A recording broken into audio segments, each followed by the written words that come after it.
Juan capítulo 20. Recordemos que en este capítulo está el propósito del libro, ¿verdad? Eso nos estará hablando más profundamente el pastor Ronnie. Recordemos nada más ahí en el versículo 30 y 31 lo que Juan escribió con respecto a este evangelio, que dice: hizo además Jesús muchas otras señales en presencia de sus discípulos, las cuales no están escritas en este libro. Pero estas se han escrito para que creáis que Jesús es el Cristo, el Hijo de Dios, y para que creyendo tengáis vida en su nombre. Entonces Juan reconoce que no todo lo que hizo Jesús está acá en el Evangelio. Más adelante nos va a decir de que si se hubieran escrito todas, no cabrían, ¿verdad?, los libros en la tierra. Pero que estas que se han registrado acá en el Evangelio de Juan, se han escrito con un propósito: que creamos que Jesús es el Hijo de Dios. Y creyendo esto, que Jesús es el Hijo de Dios, tengamos vida en su nombre. Entonces lo que vamos a estudiar esta noche tiene un propósito: que creamos que Jesús es el Hijo de Dios. Como todo lo que hemos estudiado en el Evangelio de Juan, ese es el propósito: que creamos que Jesús es el Hijo de Dios. Vamos a estar estudiando del versículo 1 al versículo 10 del capítulo 20. Dice así, leamos, tengamos una lectura primero de todo lo que vamos a estudiar y después vamos a detallar versículo por versículo. Dice así: el primer día de la semana, María Magdalena fue de mañana, siendo aún oscuro, al sepulcro, y vio quitada la piedra del sepulcro. Entonces corrió y fue a Simón Pedro y al otro discípulo, aquel al que amaba Jesús, y le dijo: se han llevado del sepulcro al Señor, y no sabemos dónde le han puesto. Y salieron Pedro y el otro discípulo y fueron al sepulcro. Corrían los dos juntos, pero el otro discípulo corrió más aprisa que Pedro y llegó primero al sepulcro. Y bajándose a mirar, vio los lienzos puestos allí, pero no entró. Luego llegó Simón Pedro tras él y entró en el sepulcro y vio los lienzos puestos allí, y el sudario que había estado sobre la cabeza de Jesús, no puesto con los lienzos, sino enrollado en un lugar aparte. Entonces entró también el otro discípulo que había venido primero al sepulcro, y vio y creyó, porque aún no habían entendido la escritura que era necesario que él resucitase de los muertos, y volvieron los discípulos a los suyos. Este es el pasaje que vamos a estar estudiando esta noche. Dice el versículo 1, que el primer día de la semana María Magdalena fue de mañana, siendo aún oscuro, al sepulcro, y vio quitada la piedra del sepulcro. Tenemos que traer a nuestra mente todo lo que hemos estudiado, ¿verdad? En estos de viernes anteriores hemos visto todo lo que el ministerio de Jesús, cómo se desarrolló, ¿verdad? Estudiamos el momento de la traición a Jesús, cómo fue entregado, cómo fue víctima de juicios totalmente viciados, cómo fue llevado a la muerte, cómo inclusive después de la muerte es traspasado su costado, ¿verdad? Lo cual estudiamos, y el pastor nos explicó cómo fue su sepultura, ¿verdad? Cómo se dispuso que su muerte entre malhechores, y cómo entre los ricos fue su sepultura como estaba profetizado. Fue puesto en el sepulcro que era de la familia de José de Arimatea. Entonces, hasta ahí habíamos quedado la semana pasada, y ahora nos encontramos una escena acá donde el primer día de la semana, que solo hablar de ese primer día de la semana, ¿verdad?, nos llevaría todo un estudio. Va María Magdalena, pero no va a ir sola, y esto nos lo van a complementar los otros evangelios.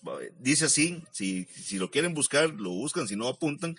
En Lucas 24:1 dice que el primer día de la semana, muy de mañana, vinieron al sepulcro, trayendo las especies aromáticas que habían preparado, y algunas otras mujeres con ella. Dice aquí que había venido María y algunas otras mujeres con ella.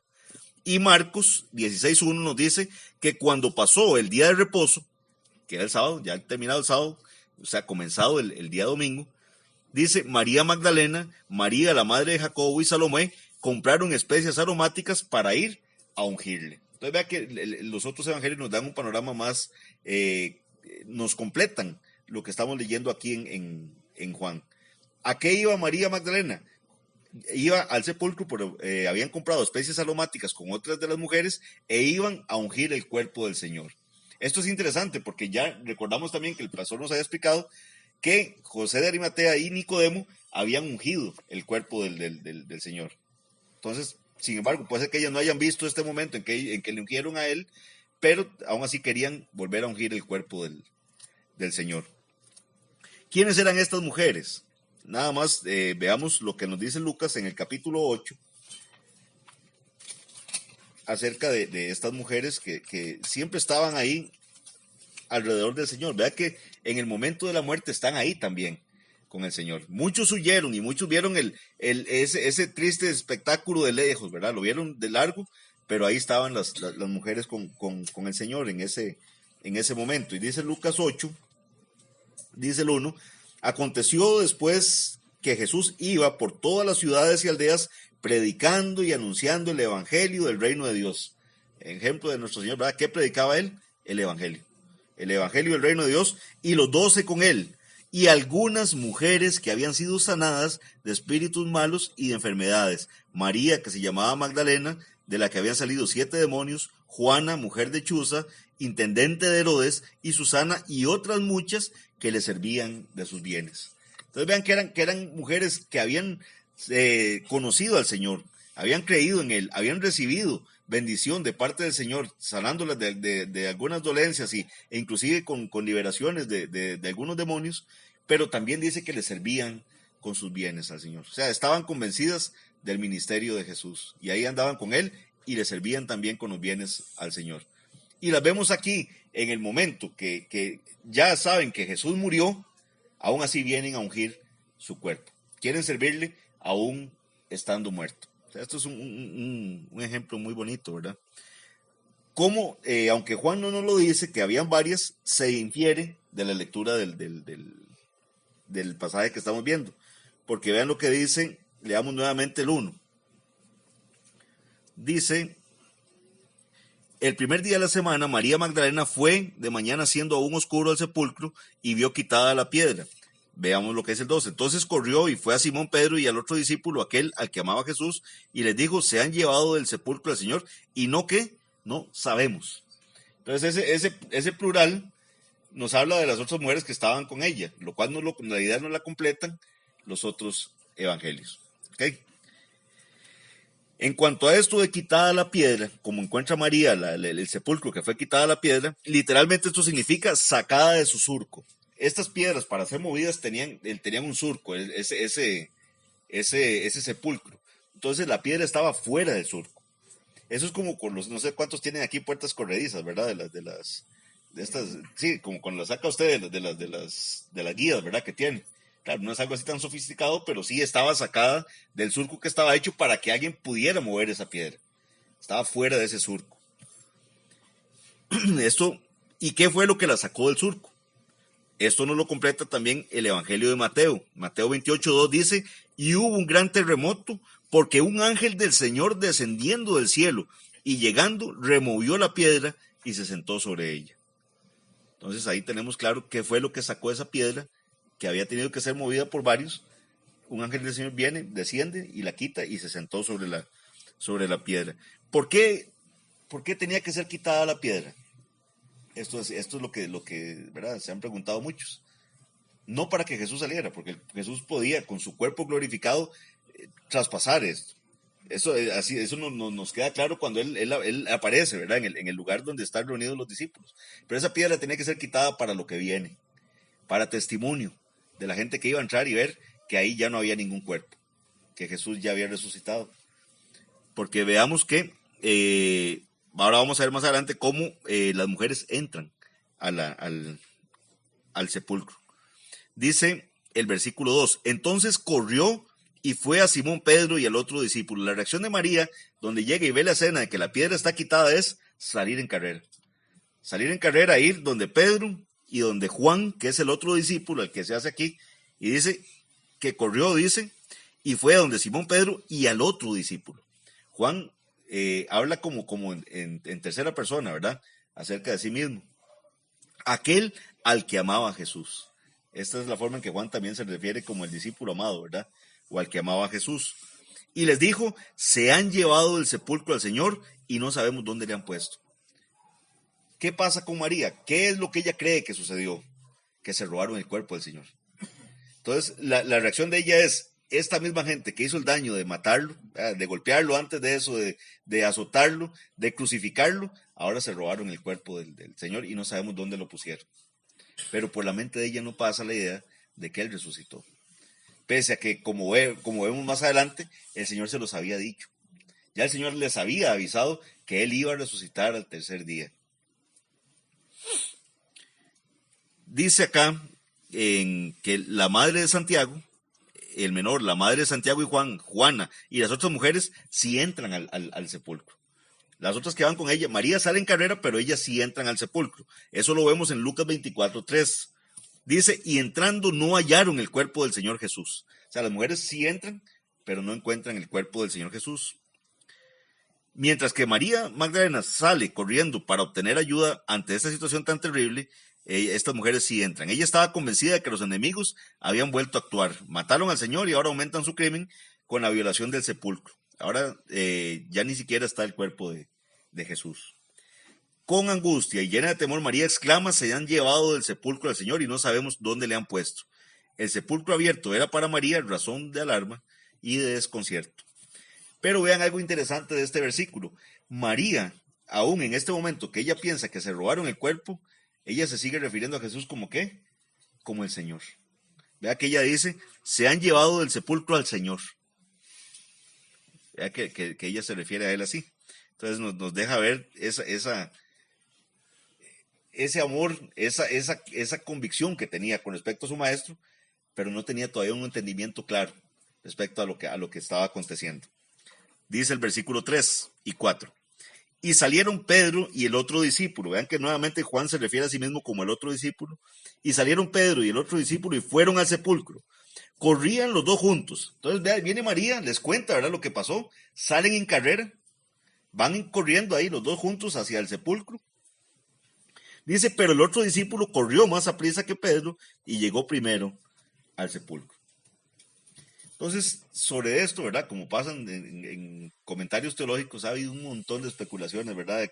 De que por qué Juan se le adelanta a Pedro si venían corriendo juntos, ¿verdad? Entonces uno se encuentra explicaciones de gente que dice que es que había una rivalidad entre Juan y Pedro, pero aquí nada más ellos corrieron juntos, ¿verdad?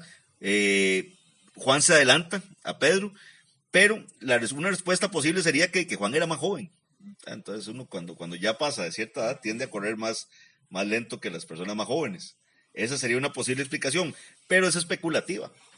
Y aquí no nos sirve especular. Donde la palabra de Dios no nos da información, uno no tiene que estar especulando, entonces poco va a agregar eso. Nada más pensemos lo impactante para ellos de oír que el cuerpo de su maestro ya no está en el sepulcro. Ellos salen en carrera. Pero vamos a ver qué pasa ahí ya cuando ellos llegan al sepulcro. El que llega primero es Juan, pero nos dice el versículo 5, y bajándose a mirar, vio los lienzos puestos allí, pero no entró. Aquí mucha gente que lee ligeramente la palabra de Dios dice que aquí hay una inconsistencia, ¿verdad? Porque dicen que Juan bajó a mirar, vio los lienzos, pero no entró. Este bajarse que se habla acá no es que él descendió al sepulcro. Aquí lo que está, bajar en el original, lo que quiere decir es que él se inclinó, porque los sepulcros estaban con cierto grado de inclinación. Entonces él se tuvo que inclinar para poder ver dentro del sepulcro, ver los lienzos, pero él no entra en el sepulcro. Las mujeres sí entraron, Juan no entra, Juan ve los lienzos y uno podría también ponerse a especular muchas cosas, pero es que los seres humanos reaccionamos distinto ante distintas circunstancias. Recuerdo el susto que nos pegamos una vez en uno de los paseos familiares de la iglesia. Yo no sé cuántos se acuerdan acá que una de las chiquitas cayó en la piscina. Y habíamos varios alrededor de la piscina. Una gente veía horrorizada lo que estaba pasando, pero no podían hacer nada, no entraban en la piscina. Una muchacha de la iglesia se tiró a la piscina y no sabía nadar. Y otros dos nos tiramos, Steven y yo, y nos tiramos y ya sacamos la chiquita. Pero la gente reacciona diferente ante situaciones emocionales así, de esa dimensión. Y no podría juzgar uno que qué barbaridad los que no se tiraron, qué barbaridad la que se tiró y no sabía nadar, que, ¿verdad? Son circunstancias distintas y esa es nuestra humanidad. Al inclinarse Juan y mirar, vio los lienzos. Juan no entra, se alarmó mucho. Eso sí, le impacta mucho lo que está sucediendo. Entonces viene el versículo 6, dice, luego llegó Simón tras él. Entonces le había metido, ¿verdad?, tamaña distancia en la carrera. Juan se había adelantado, llega primero, pasa todo eso, él se inclina, ve dentro del sepulcro, ve los lienzos, Todo eso está ocurriendo sin que Pedro haya llegado. Pero llega Pedro y entra en el sepulcro, lo cual va muy de la mano con la personalidad de Pedro, ¿verdad? Aquel ímpetu que él tiene, ¿verdad? De siempre decir, Señor, tú no me lavarás los pies jamás. Mire, Pedro, si no le lavo los pies, no tenés parte. Entonces, lávame completo, ¿verdad? Entonces, yo, Pedro, Señor, si eres tú, manda que yo vaya a ti, caminando sobre las aguas. Entonces, Pedro sí empieza a caminar sobre las aguas, y va. Ese es Pedro.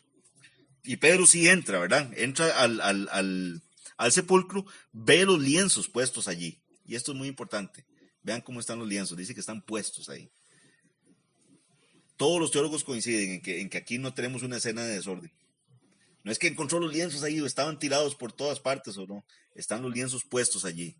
Y el sudario que había estado sobre la cabeza de Jesús, no puesto con los lienzos, sino enrollado en un lugar aparte.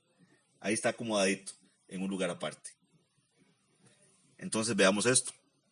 Aunque Juan se le había adelantado a Pedro, una vez llegado al sepulcro, Pedro entra antes que Juan. Lo que Pedro vio verdaderamente era maravilloso. Allí estaban los lienzos colocados con mucho orden y el sudario que había envuelto la cabeza de Jesús colocado aparte. No sabemos con exactitud dónde estaban los lienzos y el sudario, y ha habido también mucha especulación al respecto. Los hechos que efectivamente se narran son suficientemente maravillosos sin adornos exegéticos. ¿Por qué? Porque hay gente que empieza a decir que entonces que ya los lienzos tenían la forma de los brazos, porque como Jesús traspasó eso no está en el texto bíblico. Lo que sí tenemos claro es que están colocados ahí, no tirados, ¿verdad? Por todas partes. Lo que podemos destacar es esto. Todo estaba en orden en el sepulcro. El cuerpo del Señor ya no estaba en él. Ningún discípulo había ido a sacarlo, ni ningún enemigo había estado en el sepulcro para saquearlo. En cualquiera de los dos casos, los lienzos ya no hubieran estado allí. ¿Por qué? Si efectivamente hubiera sido como la versión que posteriormente van a inventar los romanos y los judíos, de que el cuerpo fue robado, ¿qué hubiera pasado con eso? Sí, se lo llevan con todo y lienzos. No era lógico que desenvolvieran el cuerpo, ¿verdad? Y los lienzos estaban perfumados, estaban ungidos, ¿verdad? Un cuerpo ya supuestamente ya no iba a estar en buen estado, ya no iba a oler bien. ¿Por qué lo iban a desenvolver para llevarse el cuerpo y dejar los lienzos ahí? No tenía ninguna lógica. Entonces, esa era una evidencia de la resurrección de Cristo. Y era importante, por eso es que destaca de que Juan se agache y ve los lienzos, y para él es impactante. Y vuelve a decirnos que Pedro entra y ve los lienzos. Entonces, esos lienzos es importante ver porque eran una muestra. Y la forma en que estaban colocados ahí era una evidencia de la resurrección de Cristo. Notemos, ¿verdad?, que no se nos dice expresamente que Pedro de inmediato llegara a la conclusión de que Jesús había resucitado. Nada más se nos dice el versículo de que Pedro entra y ve los lienzos puestos allí. Y el sudario, que no deja de ser un detalle interesante. Los lienzos están por un lado y el sudario está enrolladito en otro lugar aparte. Entonces vean qué interesante, ¿verdad? O sea, es impactante esto. El versículo 8 dice, entonces entró también el otro discípulo. Donde Juan ve que Pedro llega y entra y está ahí viendo todo eso, Juan entra también ahí al sepulcro. Entra el otro discípulo que había venido primero a él, primero al sepulcro, y vio y creyó. Vean qué interesante esto. Tenemos uno de los discípulos del Señor, una persona que ha andado con él 3 años de su vida, que lo ha visto hacer milagros, todo, pero hasta que en ese momento entra y ve y cree lo que está pasando. Cree que el Señor efectivamente resucitó, que es el Cristo, y cree lo que le había sido dicho anteriormente. Le decía yo al pastor que este pasaje ha tenido muchísimas especulaciones, entonces hay gente que dice que no, que Juan no creyó eso en ese momento, sino que lo que creyó es lo que María había dicho, que era que a Jesús que habían llevado el cuerpo del Señor. Pero eso se refuta fácil, ¿por qué? Porque en el versículo 9 nos da una explicación, porque dice que hasta en ese momento creyó, y el mismo Juan explica, en el 9 dice, porque aún no habían entendido la escritura. Entonces quiere decir que ahí ya entendió la escritura, ahí ya entendió lo que se había dicho. No habían entendido la escritura, que era necesario que él resucitase de los muertos. ¿A cuál escritura se estará refiriendo Juan aquí? ¿Cuál escritura teníamos en ese momento? Todo el Antiguo Testamento. Y entonces, ¿cómo? El Antiguo Testamento nos hablaba de que era necesario que el Cristo resucitara. Claro que nos lo dice. Y ellos conocían la Escritura, pero no la habían entendido. No habían entendido eso. Veamos el Salmo 16:10. Salmo 16:10 dice: porque no dejarás mi alma en el Seol. Seol, el lugar de los muertos, ¿verdad? No dejarás mi alma en el lugar de los muertos. O sea, aquí está hablando de alguien que su alma ya estaba en el lugar de los muertos. Pero dice, pero no dejarás mi alma en el Seol, ni permitirás que tu santo vea corrupción. Ahí estaba profetizado en la resurrección de Cristo. ¿Y cómo sabemos que ahí está profetizada la resurrección de Cristo? Porque Lucas nos lo va a confirmar al registrar la predicación de Pedro en el libro de los Hechos. En Hechos 2:27, estos versículos sí, tal vez busquémoslos para que vean qué interesante esto. Hechos 2:27, llega y dice, aquí está Pedro predicando, y Pedro cita este versículo. Hechos 2:27 dice, porque no dejarás mi alma en el Hades, ni permitirás que tu santo vea corrupción. El mismo versículo que acabamos de leer. ¿Y cómo lo explica Pedro? Veamos del 29 al 32, dice, varones hermanos, se os puede decir libremente del patriarca David. ¿Por qué David? Porque David escribió el Salmo, ¿verdad? Entonces, dice Pedro, se os puede decir del patriarca David que murió y fue sepultado, y su sepulcro está con nosotros hasta el día de hoy. Pero siendo profeta, o sea, David siendo profeta, y sabiendo que con juramento Dios le había jurado que de su descendencia, en cuanto a la carne, levantaría al Cristo para que se sentase en su trono, viéndolo antes habló de la resurrección de Cristo, que su alma no fue dejada en el Hades, ni su cuerpo vio corrupción. Ahí está la interpretación del versículo. Y aquí Pedro nos está diciendo, esa profecía que se dijo en los Salmos, habla de la resurrección de Cristo. Entonces aquí tenemos a Pedro, que estuvo en el momento del sepulcro ahí, viéndolo, no entendía esto. Esta escritura que él la conocía, él no la entendía, pero ahora la entendía perfectamente, y no solo la entendía, sino que la predicaba como parte de la predicación del Evangelio. ¿Ven esto qué importante? Y solamente la ayuda del Espíritu Santo puede hacer que entendamos la escritura. Yo no sé cuánto les ha pasado que venían de un contexto de iglesia muy diferente al que estamos hoy en día, y yo lo he dicho, leía los salmos en una forma muy diferente, y ahora cuando uno lee los salmos, uno ve a Cristo ahí en esos salmos, y uno ve que están hablando de él. Bueno, ellos no tenían ese entendimiento para ese momento en que llegan al sepulcro. ¿Qué otra escritura se podría estar refiriendo acá que no habían entendido? Podría estarse refiriendo perfectamente a Isaías 53, 10 al 12. Isaías 53, 10 al 12 dice así: con todo eso Jehová quiso quebrantarlo, sujetándole a padecimiento. Hablando aquí del siervo sufriente, y ese siervo sufriente confesamos que es Cristo, ¿verdad? Los judíos no creen que es Cristo. Pese a que en Isaías 53, nada más falta que dijera el nombre de Jesús, ¿verdad? Ahí, ellos creen que aquí está hablando del pueblo de Israel. Pero oigan el lenguaje de esta profecía. Con todo eso Jehová quiso quebrantarlo, sujetándole a padecimiento. Cuando haya puesto su vida en expiación por el pecado, o sea, ya dio la vida en expiación, ya murió. ¿Qué dice? Verá linaje y vivirá por largos días. Ven, ahí está la resurrección. Puso la vida en expiación, pero va a haber linaje y va a vivir por largos días. Dice, y la voluntad de Jehová será en su mano prosperada. Verá el fruto de la aflicción de su alma y quedará satisfecho por su conocimiento. Justificará mi siervo justo a muchos y llevará las iniquidades de ellos. Por tanto, yo le daré parte con los grandes y con los fuertes repartirá despojos.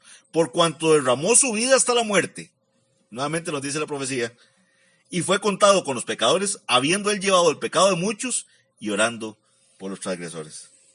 Ahí está la resurrección de Cristo.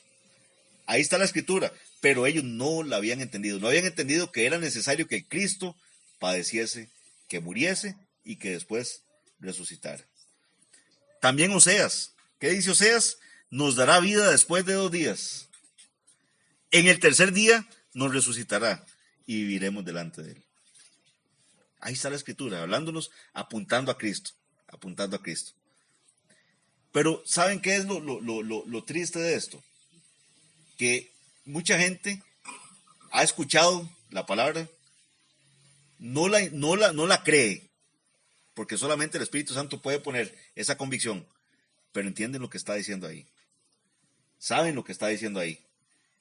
Y ese era el caso de los del Sanedrín. El Sanedrín sabía esa escritura. El Sanedrín oyó a Jesús predicar y oyó a Jesús decir que él iba a resucitar. ¿Por qué sabemos eso? En Mateo 27, 62 y 66 nos dice lo siguiente.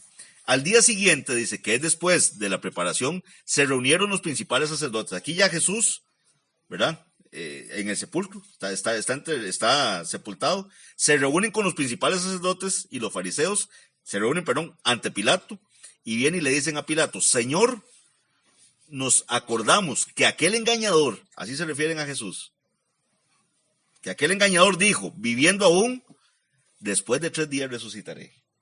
Vean que el Sanedrín se acordó de lo que Jesús había predicado, pero sus discípulos no tenían esto en mente.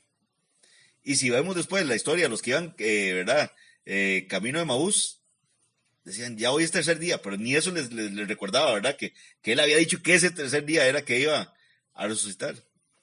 Pero los del Sanedrín se van y se reúnen con Pilato y le dicen Señor, que es muy triste, ¿verdad? Le llaman Señor y le dicen, aquel engañador, refiriéndose al Rey de Reyes, el Señor dice, aquel engañador, cuando aún vivía, dijo, después de 3 días resucitaré.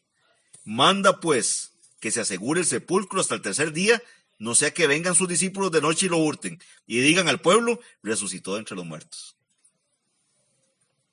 Y será el postrer error peor que el primero. Y Pilato les dijo, ahí tenéis un guardia, id, aseguradlo como sabéis. Entonces ellos fueron y aseguraron el sepulcro, sellando la piedra y poniéndolo a guardia.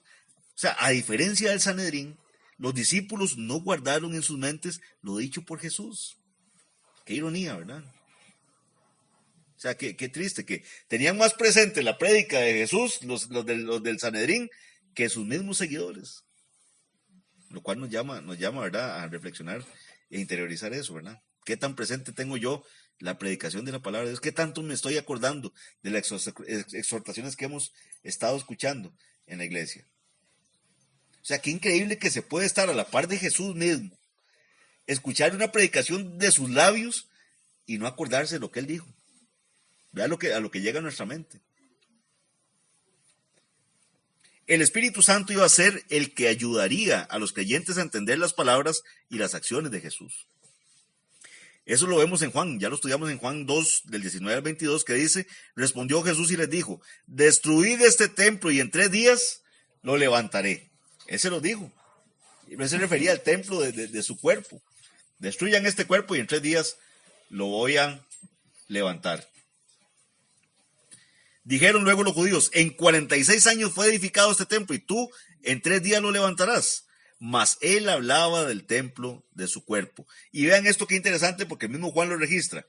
Dice, por tanto, cuando resucitó de entre los muertos, sus discípulos se acordaron que había dicho esto y creyeron la escritura y la palabra que Jesús había dicho. Pero cuando Jesús lo dijo, no lo entendieron. No lo entendieron. De hecho, una de las acusaciones que presentan contra Jesús cuando él está en ese remedio de juicio es que él decía que que destruyeran el templo y que él lo iba a reedificar. Pero ellos creen que hablaba del templo de la casa de adoración al Señor. No, hablaba del templo de su cuerpo. Otra ocasión en la que Jesús les habló expresamente de que iba a resucitar, Mateo 16, 21. Vean qué clarito. Mateo 16, 21. Dice así.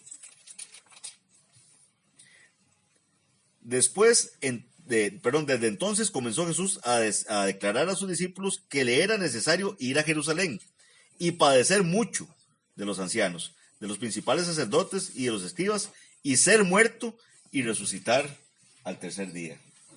Vean que Jesús se los había dicho.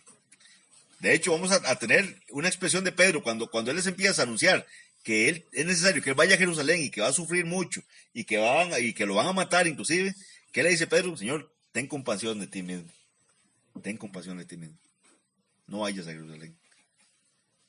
Jesús le responde, apártate de mí, Satanás, porque me eres tropiezo. Él sabía la misión, él levanta su frente y va hacia Jerusalén con toda valentía. Él dijo, a mí nadie me quita la vida, yo la pongo. Él puso su vida. Pero Él les anunció que era necesario que Él padeciese todo ese castigo, que muriera, pero también era necesario que Él resucitara. Pero como que esa parte no la interiorizaron. Era tal el dolor de ver muerto a su maestro, como lo van a decir los Cleofas y el otro que iban camino de Maús, que van a decir, nosotros creíamos que era este. Nosotros creíamos que este era el Cristo. Teníamos toda la esperanza para él. No era. Se murió. Todo el mundo estaba con esa desesperanza. Marcos 9:31. Marcos 9:31.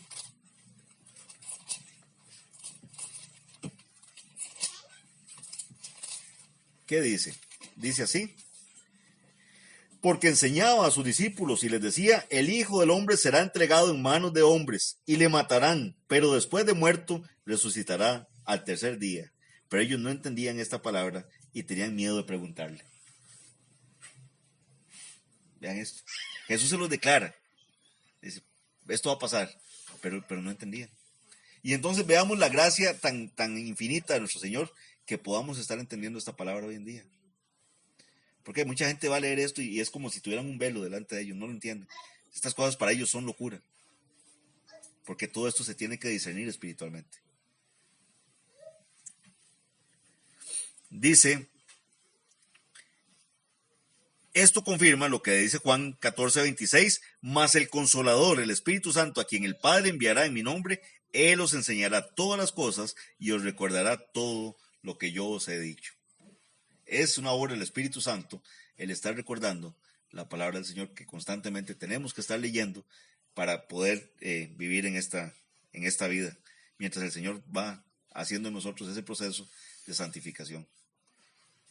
Dice el versículo 10, para quedar aquí como en un suspenso para lo que vendrá la próxima semana. Dice el versículo 10, y volvieron los discípulos a los suyos. Todo lo que acontece es, tenemos una escena en el sepulcro. Juan se inclina primero, ve, no entra, las mujeres entraron, no ven al cuerpo del Señor. Pedro entra, queda impresionado de ver los lienzos ahí, se anima Juan y entra, ve todo y cree. Y ahora que ha pasado todo esto, ellos vuelven a su casa. Bueno, esa es una interpretación que han dado, eso que dice la hermana, que es muy interesante. Algunos teólogos se debaten de qué pasó en ese trayecto, ¿verdad? Puede ser el momento en que volvieron a sus labores de pesca o todavía estamos en un momento donde vuelven solamente a la casa a ver qué pasa, pero dejamos todo eso para el pastor Ronnie ahí la próxima semana. Así pues se van a sus respectivas casas. Hendrickson, que es uno de los comentaristas en los cuales me apoyé mayoritariamente para esta exposición, destaca un punto bien interesante que uno no medita en eso. Dice, Hendrickson destaca un detalle muy particular. En la casa de Juan hay alguien que debe haberse sentido saturada de gozo al oír este relato, al oír esta noticia, que no encontraron el cuerpo y que ¿quién era ese alguien? María, la madre de Jesús. Recordemos que Jesús, en el momento de la muerte, le encarga a Juan a su madre. Y entonces Juan probablemente estaba teniendo cuidado de la madre de Jesús en su casa.